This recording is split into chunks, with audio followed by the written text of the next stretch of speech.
അതിലൊരു വാക്കുണ്ട് virtue signalling എന്ന് പറയുന്നത്. അതാണ് ഇപ്പം റേസിസത്തിനെ പറ്റി ഏറ്റവും കൂടുതൽ ആക്റ്റീവ് വൈറ്റ് വുമണാണ്.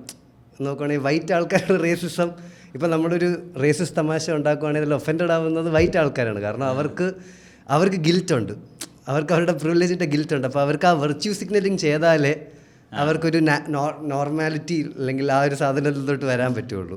അപ്പോൾ പലപ്പോഴും നമ്മളിപ്പോൾ ഒരു ഫിസിക്കലി ചലഞ്ച്ഡ് ഒരാളെ പറ്റി തമാശ പറയുകയാണെങ്കിലും ആ ഫിസിക്കലി ചലഞ്ച്ഡ് ആൾക്ക് അതൊരു പ്രശ്നമല്ലെങ്കിലും, അതാണല്ലോ ലേറ്റൻറ്റിൽ ഒരു ഫിസിക്കലി ചലഞ്ച്ഡ് ആൾ വന്നിട്ട് അയാളുടെ അടുത്ത് ചോദിച്ച് ഞാൻ നിങ്ങളെ ലങ്കടാന്ന് എന്നെ ലങ്കടാന്ന് വിളിച്ചോ, മനസ്സിലായില്ലേ? അത് അയാൾ ഫൺ വൈബിലാണ് എടുത്തത്. പക്ഷേ ഏതോ ഒരു അസോസിയേഷൻ അതിൻ്റെതിരെ എഫ്ഐആർ കൊടുത്തിട്ടുണ്ടായിരുന്നു. ആ അസോസിയേഷൻ്റെ തലപ്പത്തിരിക്കുന്ന ചിലപ്പോൾ ഡിസേബിൾഡ് ആൾക്കാരായിരിക്കില്ല, ഡിസേബിൾഡ് ആൾക്കാരുമായിട്ട് ബന്ധമുള്ള അവരെ അപ്ലിഫ്റ്റ് ചെയ്യണമെന്ന് ആഗ്രഹിച്ച്, അല്ലെങ്കിൽ അവരുടെ ഫ്രീ ടൈം ഞാൻ ഈ കാശൊക്കെ ഉണ്ടാക്കി എൻ്റെ ഫ്രീ ടൈം എന്തെങ്കിലും ചെയ്യണം, ഞാൻ എൻ്റെ നാടിന് ഇതിൽ തിരിച്ചു കൊടുക്കണം എന്നൊക്കെ വിചാരിച്ച് ചെയ്യുന്ന ആൾക്കാരാണ് എൻ്റെ തലപ്പത്തിരിക്കുന്നത്. ഇതിലെനിക്ക് ഭയങ്കര റോങ് ആയിട്ട് തോന്നുന്നൊരു കാര്യം എന്താണെന്ന് വെച്ചാൽ, അതിൽ നമ്മൾ ബേസിക്കലി പറയുന്ന, ഇപ്പം ഞാനാണ് അപ്ലിഫ്റ്റ് ചെയ്യാൻ ആഗ്രഹിക്കുന്ന മാന്യൻ എന്ന് വെച്ചാൽ, ഞാൻ പറയുന്നത് എന്താണെന്ന് വെച്ചാൽ അവർക്കൊരു സെൻസ് ഓഫ് ഹ്യൂമർ ഇല്ല, മനസ്സിലായില്ലേ? അതായത് അവർക്ക് സ്വയമായിട്ട് ചൂസ് ചെയ്യാനോ എക്സ്പ്രസ് ചെയ്യാനുള്ള സ്പേസ് ഇല്ല.